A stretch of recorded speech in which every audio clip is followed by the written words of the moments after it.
प्राथमिक शिक्षा समिति और साथ ही श्री शीतलाजी चैरिटेबल ट्रस्ट की ओर से ग्रीष्मोत्सव 2025 का आयोजन करवाया गया है, जिसके तहत विभिन्न खेलों के लिए 900 जितने बच्चों ने शिरकत की है।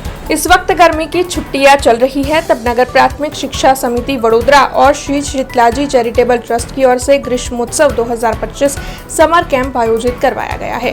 आज दीप प्रागट्य कर इस समर कैंप की शुरुआत करवाई गई। तब इस दौरान नगर प्राथमिक शिक्षा समिति के अध्यक्ष निशित देसाई के साथ नगर प्राथमिक शिक्षा समिति के सभी सदस्य मौजूद रहे।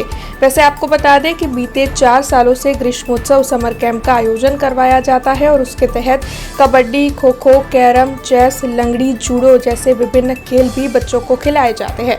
जब साल 2022 में इस कैंप की शुरुआत करवाई गई थी, तब वहां पर 75 बच्चे खेल खेलने के लिए पहुंचे थे, लेकिन आज जब साल 2025 में इस समर कैंप का आयोजन करवाया जा रहा है, तब 900 जितने बच्चों ने इस समर कैंप में शिरकत की है। 2025 નો આજનો કાર્યક્રમ છે। આજના આ કાર્યક્રમ છેલ્લા અમારી જ્યારથી બોર્ડ બેઠું ત્યારથી અમારા સમિતિના સભ્ય નિલેશભાઈ કાર એમના ટ્રસ્ટ દ્વારા નગર પ્રાથમિક શિક્ષણ સમિતિના સહયોગથી આ કાર્યક્રમ અહીંયા આગળ કરે છે।